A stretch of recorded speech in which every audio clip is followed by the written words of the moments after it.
Greetings all and welcome back. Today I'm going to talk about culture. Which culture, you might ask? And if you have asked this question, or think that it makes sense to ask it, you have just corroborated the need for me to make this video today. Because this question is both perfectly normal by today's use of the word culture, and also total gibberish. I'll go further. The way that we Westerners today use the word culture is itself the surest sign of the total disintegration of culture in the West. And with this paradox, we're well on our way. So, to really start us out here, I want to note something. There has been, over the course of just 2 centuries, maybe more like a century and a half, a radical and profound transformation in the use of the word culture. In 1869, Matthew Arnold, the well-known literary and social critic, could write his famous definition of culture, and expect from it nothing more than incidental disputes. In his book, Culture and Anarchy, he writes, "The whole scope of this book is to recommend culture as the great help out of our present difficulties. Culture being a pursuit of our total perfection by means of getting to know, on all the matters which most concern us, the best which has been thought and said in the world, and through this knowledge, turning a stream of fresh and free thought upon our stock notions and habits, which we now follow staunchly, but mechanically. The pursuit of total perfection, the best of what has been thought and said in the world." Note well these phrases. And contrast this with the Wikipedia definition of culture, which I think is a fair representation of our present use of the word. Culture is a concept that encompasses the social behavior, institutions, and norms found in human societies, as well as the knowledge, beliefs, arts, laws, customs, capabilities, and habits of the individuals in these groups. Culture is often originated from or attributed to a specific region or location. Okay, so let's take a look at these two side by side. And I want you to notice something really striking about them. The contemporary definition of culture, as given by Wikipedia, could be summed up as the stock notions and habits of a given group of people. That is to say, the contemporary notion of culture is identical to the strictly limited and limiting view for which Matthew Arnold proposed culture as the antidote. We have no corresponding concept to the old idea of culture. It's as if we've robbed ourselves of our ability to actually objectively look at our individual case. We've stolen something from ourselves of great and precious value. More on all of this to come. But first, I want to take a closer look at this word culture. It is a very interesting word. Where does it come from? The etymology takes us back to Latin. Now, I want to pause here to say a word on etymology. It's fashionable nowadays in some circles to suggest that etymology has no consequence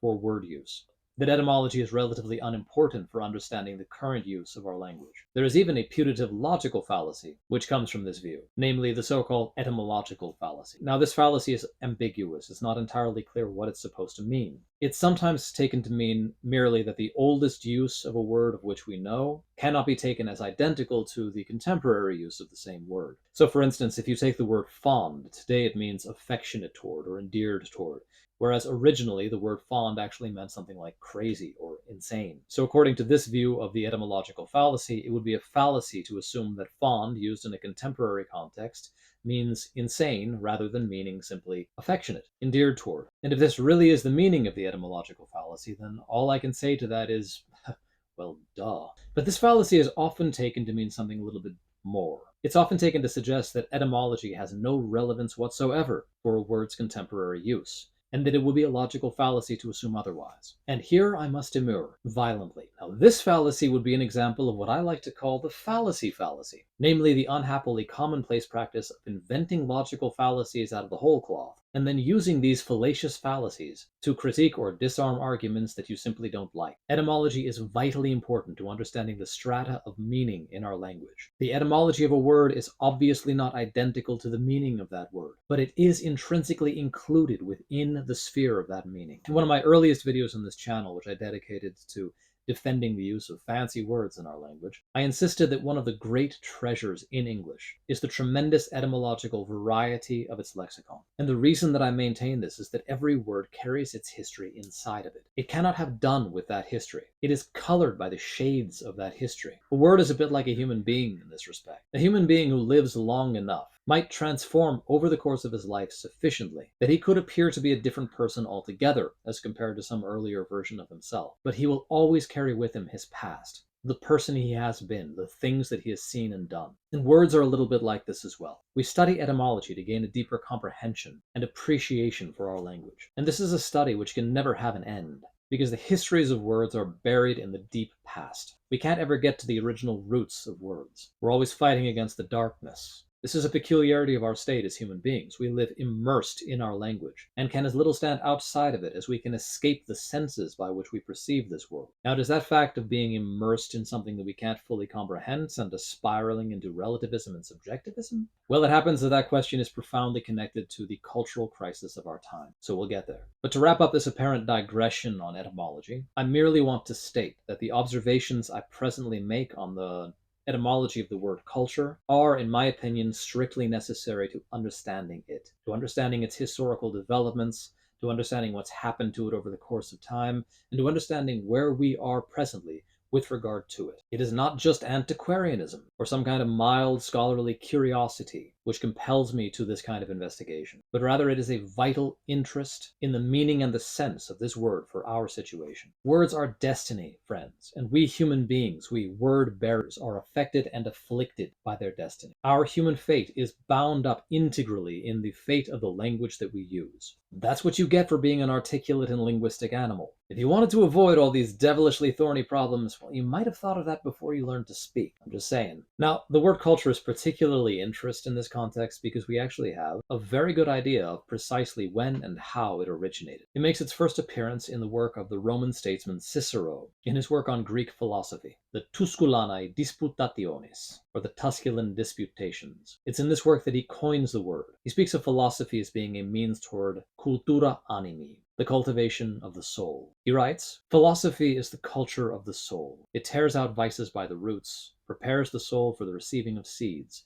commits them to it, or, as it were, sows them, in the hope that, when they mature, they may yield an abundant harvest." This is perfectly evident from his metaphors here. He took the word culture from the agricultural context in which it had its prior home. Culture from which we derive our word agriculture. Culture as in the tilling, the care of the soil, the growing of plants for food, for harvest. Now, I've seen proposed etymologies of the word culture which would tie it as well to the idea of the cult, and thus to religious worship or to religious rites. And I'm very unconvinced by this etymology. It would rather seem that the word cult, cultus in Latin, also was derived from the agricultural context, along a divergent lineage with a common root. Both culture and piety demand a kind of planting and nurturing, a raising up in view of a proposed harvest, and both of them deal fundamentally with the human soul. But they spring from radically different concerns, radically different ways of caring for the human soul. And I think it worth insisting on this, because to my mind it really helps us to understand some of the contemporary developments in the word and the meaning of culture in our time. So culture was understood both originally and for most of its history as being tied to philosophy and the philosophical cultivation of the human soul. This is closely related, although clearly not identical, to Matthew Arnold's identification of culture with the best of what has been thought and said in the world. And it's fascinating to note that in most of the periods of our history, which could really be considered to have culture in this special sense, we don't see a lot of discussion or debate about culture. The notion of culture was taken for granted by the highest human culture. The Greeks had no word for it. Byzantium in the High Middle Ages wrote no discourses on it. The Renaissance did not critique, analyze, or debate it. It's only when this idea of culture begins to deteriorate in the middle to late modern period that it becomes necessary to define it as a kind of rearguard action from an acutely attacked position. Matthew Arnold is a fundamentally conservative figure in this respect. He's reacting against the developments of his time. He's attempting to recover what was very rapidly being lost as a result of the progressive philosophical, social, and political changes surrounding him. So already, public discourse and debate about the notion of culture itself suggests its vulnerability, its decadence, its decline, maybe even its lack. Now, by the time of Arnold, the idea of culture had actually widened considerably with respect to its original connotation. It was no longer concerned with or limited to philosophy alone, but it come to include as well at least the linguistic arts, poetry, and the more recent form of the novel in particular. And here we stumble upon a tremendous tangle, and I can only indicate some of the questions which surround it. Questions I may well tarry on in some future video. Questions like, what is the relationship between philosophy and poetry? What is the relation between the novel and poetry? And how and when did the notion of culture begin to subsume the arts, as opposed to strictly philosophy? To really understand this, we would have to understand the Renaissance and two of its rival offspring, namely the Enlightenment on the one hand and the Romantic era on the other. There is a world there to discuss, but to avoid getting sidetracked from our present purposes, I'll hazard just a few very brief speculations here on all of this. I'd like to suggest that what actually enabled the merging of philosophy and art under the common heading of this thing called culture was actually the intercession of Christendom, Christianity, Throughout the ages of Christendom proper, which is to say, the Eastern Roman Empire, commonly known as Byzantium, on the one hand, and the Catholic Middle Ages on the other, culture was integrated directly into Christian life. Art was universally understood to be a Christian affair, not something separate from the Christian way of life, but something which was the direct outpouring of the Christian way of life. Art was nourished by the common Christian faith. So the original implied divergence between cultura and cultus, between culture and cult, was healed, not by any really conscious or philosophical attempt to suture this divide, but merely on account of an actual, shared, and universal faith. But when Christendom began to unravel, when the church came under attack by humanism in its practices, secularism in its politics, and modern philosophy and science in its dogma, culture broke free of Christianity and transformed into a free radical. It took its momentum and very often even its direction from the faith from which it had cloven. It took all of its power and its intensity from the tension of that faith and launched itself by this impetus into dizzying new courses. And for a brief period of time, no more than a few centuries of our common history, it was as if all the hope and love and zeal that men had once invested into their Christian faith was transmuted into the many courses of culture. And this is where culture, in the modern sense, first arose. And in these first heady, beautiful days of its youth, before it had crashed full bore into that cynicism and nihilism which would later come to characterize it, culture flourished in a really amazing way. It reached levels of worldly beauty and complexity in practically all of the arts that it could neither sustain nor ever fully reconquer. It could not sustain them because it was living on the energy that it had borrowed from a faith that it had scorned and abandoned. And it could not reconquer them because it had become addicted to that rush of novelty and originality, and had begun to understand artistic progress, all of artistic progress, in that limited light. Now, there are only so many really productive and edifying ways in which human beings can be innovative and original before they're forced to resort to destruction or perversion to obtain the same effects. The cult of novelty inevitably degenerates into nonsense, wickedness, and chaos sooner or later. And we are living at the final frontiers of that degeneration. What a great time to be alive! But before we can actually fully understand our situation, we have to understand just what it was that caused this transformation in the very meaning of the idea of culture over the past 200 years or so. Now, if anyone had ever tried to talk to Matthew Arnold about coffee culture or bohemian culture or popular culture or something of the kind, he would literally have had no idea what this person was talking about. These words would have meant nothing to him. He would have regarded the speaker as a fool or a madman. So that indicates a powerful and rapid shift in meaning. And the question, of course, is what in the world happened? Well, I'll tell you what happened. The Germans happened. In particular, the 19th century Germans and social scientists, to whom we owe so many of our contemporary ailments. Now, of course, it wasn't only the Germans, but they did carry the lion's share of weight here. This army of men with their plodding scholarly ways and their often quite fanciful facial hair totally redefined our idea of culture in a variety of ways. I can here only attempt to give a very brief and inadequate summary of this transformation. As culture removed itself from the purview of the church and entered into free association with the artistic trends of the day, the Germans aforementioned began to ask after the origins and the conditions of culture. In their hubristic and doomed attempt to transform sociology into an objective science, their research sparked off a series of questions in the wider milieu. What makes culture possible? What conditions give rise to culture? Why does culture emerge in some places and not others? Can any of this be predicted, controlled? Now, the most visible requisite for culture is an internally stable, complex, and well-organized society, what was until very recent years known as civilization. And so culture began to be associated with civilization as against barbarism. This is implicit even in Matthew Arnold's contrast of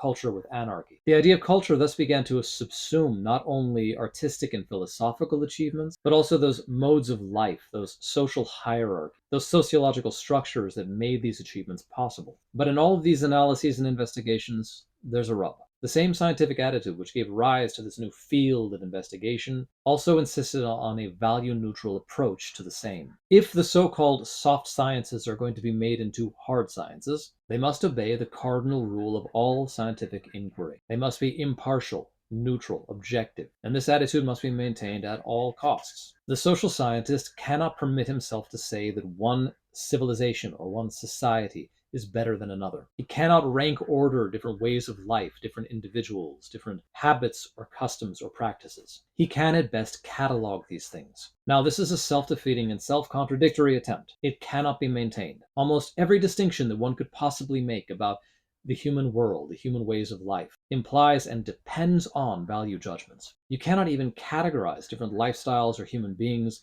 in any way but the most uselessly formal, without basing your categorization on values. As an example, you cannot differentiate between a successful and an unsuccessful general or statesman without proposing the standards, the values by which their success or failure can be adjudicated. You cannot differentiate between the real elected president of a democratic country on the one hand and the nominal president of a tyrannical state on the other, without reference to some standard beyond the merely descriptive. But this inherent contradiction of social science aside, the fact remains that this absurdity was and still is endemic to the social sciences, and is part of what's led us to our contemporary notion of culture. Because if you strip out all value from your investigation of culture, you can no longer even define the difference between human societies that have culture and human societies that do not. Now, the idea of culture up until the past 100 years or so was always considered a term of distinction. Culture was exclusive. So if you refuse to acknowledge values, the very things by which you can make such distinctions or acknowledge such exclusivity, then you've obliterated the root meaning of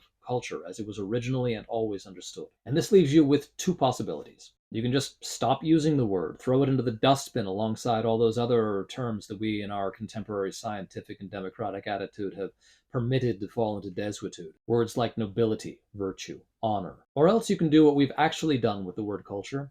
You can universalize it. Every society, from the tribe of Aborigines all the way up to the most complicated modern society, has its own culture. And since it's not even entirely clear how, in the absence of any kind of value judgment, you can actually distinguish between a civilization and a tribe, or a society as against a smaller group of human individuals, you end up with the idea that every single human group of any kind whatsoever has its particular culture, its particular way of doing things. Now, by this understanding, it's clear that culture is no longer directly attached to art or to artistic achievement. Still less does it have anything to do with philosophy. It becomes a word which means everything and, in consequence, almost nothing. It is so generic, so broad, that it ceases to be useful or vital. Now, even as this kind of debasement of the idea of culture itself was underway, there was another mutation which occurred, another parallel change in the notion of culture, which was affected, as goes without saying, by another of the Germans, and the one with the most fanciful facial hair of any of them. Speaking, of course, of Friedrich Nietzsche. Nietzsche, not long before his submersion into total madness, once wrote of himself, "I am dynamite." And mad or no, that's a fair assessment. It would be difficult to overestimate Nietzsche's effect on our contemporary world. Our idea of culture, among a great many other things, has been profoundly informed by him. When we speak of culture, intending thereby a kind of artistic phenomenon, we're often speaking in Nietzschean key without realizing it. Now, Nietzsche's idea of culture was infused on the one hand by the most radical moral relativism, and on the other by a striking and unique commitment to the idea of human nobility. This would appear deeply paradoxical, and it's not our job right now to understand how these two apparently conflicting ideas actually could occur in one and the same philosophy, or whether or how they might be compatible in a deep philosophical way. This is not a discursus on Nietzsche. The point is that he reevaluated and reclaimed the older idea of genius, and he transformed it into the often terrible and destructive figure of the Nietzschean artist. He thus prepared the final onslaught of absolute relativism and subjectivism in our time, which has come to deluge the arts and to degrade them to their current state of hideous insanity. And though this actually happened despite him in many ways, it most certainly happened because of him in many others. So while the idea of culture was being universalized and mediocratized by scientism, it was also being weaponized and made profoundly volatile by generations and generations of Nietzschean-influenced artists and thinkers. And the consequence of these two intersecting tendencies is that we are presently living in a world in which truth has been obscured, beauty forgotten, and the heights ignored, where artists almost actively destroy themselves and their predecessors, or else wallow in meaningless dyes of subjectivity, nihilism, and hedonism. This is a world in which it is increasingly considered illicit to distinguish between good art and bad, high art and low, great art and mediocre. And the question should be presenting itself to us with a great deal of urgency. So what in the world are we to do with all of this? Well, one thing I think ought to be clear enough at this point. The conservative attempt to reclaim the older idea of culture, a la Matthew Arnold or William F. Buckley or their ilk, is doomed to an inglorious failure. We cannot go back to the old idea of culture because that idea of culture itself contained within itself the seeds of its own destruction. And if we really want to get to the bottom of why this is at root, we would have to analyze the ancient dispute between philosophy and piety, or faith or reason, or culture and cult, cultura and cultus. There was a severance which occurred very early in our Western history between the idea of human reason on the one hand and human belief on the other. And the adventure of our human reason has led us to the present moment. The adventure of philosophy, to speak with Whitehead, leads us here, to this crisis. Culture cannot be preserved strictly on the old grounds, for the same reason that no satisfying, strictly philosophical reply can be made to Nietzsche's devastating critique of the idea of truth. The knee-jerk conservative reaction is to simply throw relativism out the window because one doesn't like the look of it. But this will get us nowhere. The events and the developments of the past 500 years cannot be taken back. The dynamite of Nietzsche's philosophy, among a great many other destructive forces, has already had its effect. It has exploded and wrought such havoc on the old ways that they cannot merely be pasted back together. Not all the king's horses and all the king's men could put Humpty Dumpty together again. Now, I know that this is going to be disputed by some of my viewers, and perhaps particularly by those who have a bent toward classical literature, pre-modern art and philosophy. And I am deeply sympathetic to your position. I just don't think that it stands. I think that we have reached a point in which we can no longer be strictly passive, strictly antiquarian and historical. We can and should study the great works of the past, but we cannot rely on them to save us. We have to be active in this. We have the task of grafting something new onto the idea of culture itself, to give culture a new depth and a new meaning through our own acts, our own thoughts, our own ways of being. Now, earlier on in this video, I suggested that we human beings are immersed in a linguistic and mental reality. And I stopped just short of saying that this means that we're condemned as well to relativism and to subjectivism. And I stopped short there because I believe that there is a solution to this problem. But I do believe that the only way that we can avoid the conclusion that we are relative and subjective beings is with reference to a truth, a logos, which both transcends us and actively and personally works on our lives. We need faith. We need faith in God, and I would argue that we need faith in Christ. We need the Christian faith in all of its fullness, because that is the only faith that can really and truly resolve our contingency into the fullness of the divine. And through this faith, we need to rework our notion of culture. We need to actively reassess and redefine it, the same way that it has been defined and redefined countless times over the course of its history. We need to go back to the roots. We need to understand how culture can be integrated with cult, how cultura and cultus can be assigned to one and the same sphere of human activity.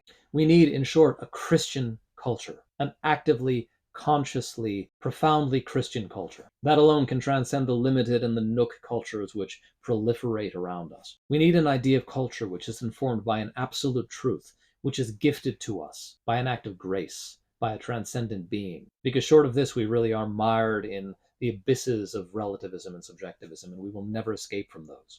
We Christians in particular need to exert ourselves in the arts to the full extent of our capabilities. We are standing upon a potential turning point in our history. There is a moment already upon us in which it will be possible for Christian arts to take on an entirely new meaning in the world, in which we can carry the redemptive force of Christ himself into the many layers and dimensions of human art.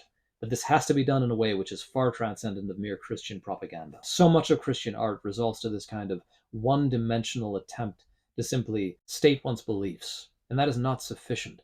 We need art in the full, rich sense that it once held.